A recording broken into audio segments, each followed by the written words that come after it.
नवजीवन ministry Gujarat के number 1 YouTube channel में हम आपका स्वागत करते हैं और नए साल के उपलक्ष्य में हम आपको सलाम कहते हैं। खुदा की अजीम बरकत और सलामती आपके ऊपर साल भर के लिए बरकरार रहे, ऐसी दुआ के साथ हम आज के इस वीडियो का आगाज करते हैं। मेरे अजीजों, यह खुदा की हम पर बड़ी रहमत है कि हम इस नए साल में जिंदा है। पिछले सालों में कोरोना महामारी ने हमारे जीवन को तबाह कर दिया। हमारे परिवार और हमारे अपने लोगों को हमने खो दिया। बीमारियां, आंसू और तकलीफों से भरा वह समय भी गुजर गया। उन दर्दनाक हालातों में भी हमको खुदा की मर्जी और मोहब्बत ने जिंदा रखा। इसलिए हम खुदावन की तहे दिल से शुक्रगुजारी करते हैं और दिल की गहराई से उसकी बंदगी करते हैं। मेरे प्यारे दोस्तों, आइए इस नए साल में हम अच्छा सुने और देखें और अच्छा करें, क्योंकि खुदा ने हमारे लिए अब तक अच्छाई ही की है। उसने अब तक हमें संभाले रखा है और हमें फना होने नहीं दिया है। तो क्या हम अपने जीवन के बारे में, अपने बर्ताव के बारे में, अपने रोजाना जिंदगी के बारे में और आने वाले अच्छे वक्त के बारे में अच्छा सोच नहीं सकते? क्या हम अब से लेकर आने वाले हर लम्हे को खुदा के डर में और उसकी इबादत में अपना जीवन बसर नहीं कर सकते? हाँ, हमें यह करना चाहिए, क्योंकि यह जो जिंदगी है, यह जो लम्हा है, यह जो हमारी सांसें चल रही है, वह उसी की देन है। हम अपनी ताकत से, अपने पैसे से, अपने रुतबे से, अपने गुरूर से जिंदा नहीं है, बल्कि उसी की रहमत और उसकी नेमत से हम आज जिंदा है। मेरे प्यारे दोस्तों, मैं आप सभी की भलाई और सलामती की दुआ करता हूँ और खुदा की रहमत और लियाकत आप सभी पर कायम रहे। इसलिए पूरे दिल से खुदावंद को दुआ करता हूँ। मैं जन्म से लेकर कई सालों तक जिंदगी से जूझता रहा। मैंने मौत को कई बार बिल्कुल सामने खड़ी देखी है। बचपन मेरा ऐसी दर्दनाक हालात से गुजरा कि उसमें संभलते संभलते आधी जवानी उसी जद्दोजहद में गुजर गई। अब होश संभाला तो मेरी किडनी फेल हो गई। वहां से आगे निकला तो जिंदगी के ऐसी उलझनों में धंसता चला गया कि मुझे 2 बार खुदकुशी करने का प्रयास करना पड़ा। दोनों बार खुदावंद ने मुझे अजीब तरीकों से बचा लिया। उसके बाद शादीशुदा जीवन और परिवार की जरूरतों का बड़ा बोझ आ पड़ा। मैंने क्लर्क से लेकर असिस्टेंट मैनेजर तक की कई नौकरियां की और जिंदगी को जैसे तैसे संभाल रहा था और खुशियों से मेरा दामन भर रहा था। उसी वक्त बदनसीबी और बेबसी ने मुझे जकड़ लिया। मेरा काम था कि मैं अपनी जबान और बुलंद आवाज से लोगों में खुदावन की तारीफ करूं, उसकी अच्छाइयां और उसकी पाकीज़गी का बयान करूं, और वह सब मेरे मुंह से, मेरी बुलंद आवाज से मैं बहुत ही अच्छी तरह से कर रहा था।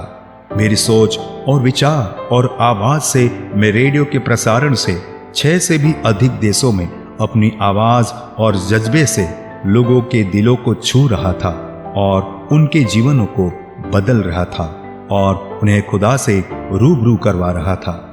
लेकिन आप जानती ही हो कि अच्छाई से लड़ने के लिए बुराई हमेशा तैयार ही रहती है।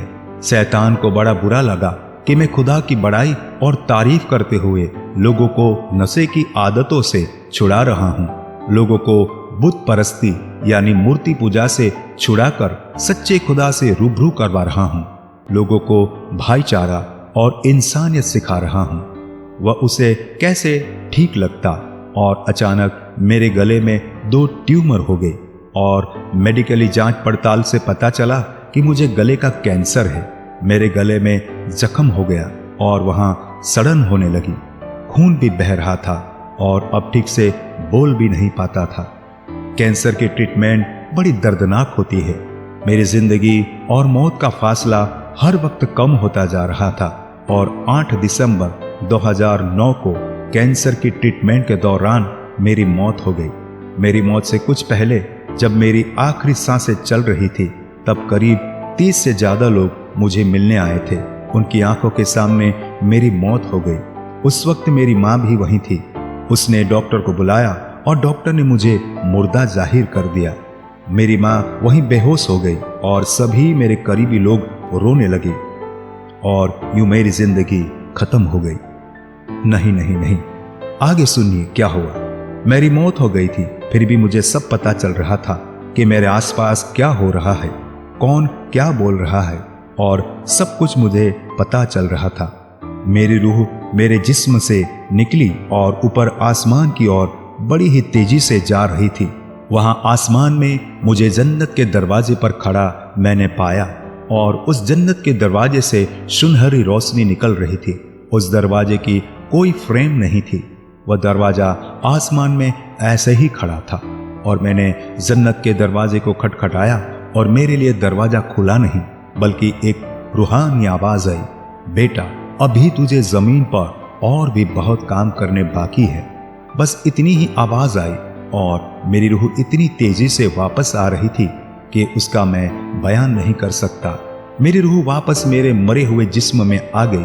मैंने आंखें खोली और क्या देखा, मेरे बगल वाले बिस्तर में मेरी माँ को सुलाया गया है, उसे ट्रीटमेंट दी जा रही है और मेरे इर्द गिर्द जो मेरे शागिर्द थे वे रो रहे थे।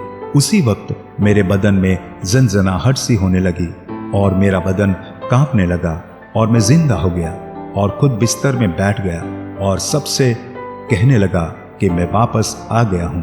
वहां से मैं खुद उठा और अपने घर मेरी माँ के साथ गया। उसके बाद मैंने कभी कैंसर के ट्रीटमेंट नहीं ली। आज 12 साल से भी अधिक वक्त गुजर गया है। मैं आज बिल्कुल ठीक हूँ और खुदा की बंदगी कर रहा हूँ। जात पात धर्म इन बातों को मैं बिल्कुल नहीं मानता। खुदावन आपके अंदर है, आपकी सोच में है, आपके विचारों में है, आपकी तहजीब में है, आपकी धड़कनों में है। जो आपके अंदर है वही पूरी कायनात में है। उसे मंदिरों में, मस्जिदों में, चर्चों में मत ढूंढो, वह तुम्हारे अंदर ही है। प्यारे दोस्तों, आपको लगता होगा कि मैं अपनी ही बात कर रहा हूं, लेकिन नहीं, मैं अपनी जिंदगी के पहलुओं को बताते हुए वह खुदावन की तारीफ कर रहा हूं जो पूरी कायनात का मालिक है। उसका न तो कोई नाम है और न कोई उसकी बूत या मूर्ति बना सकते हैं। वही है जो हमें जिंदगी देता है, वही है हमें हर पल संभाल कर हमारी इंसानी जिंदगियों में खुशियों के रंग भरता है।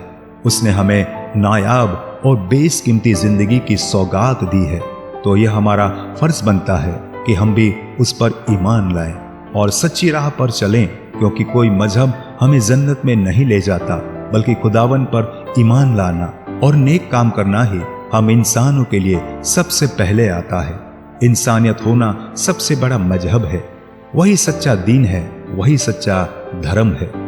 मेरे प्यारे दोस्तों, हम इंसान हैं, इसलिए इस नए साल में हम एक दूसरे से प्यार करें, एक दूसरे को मुआफ करें और भाईचारे के साथ रहें, मिलजुल कर रहें।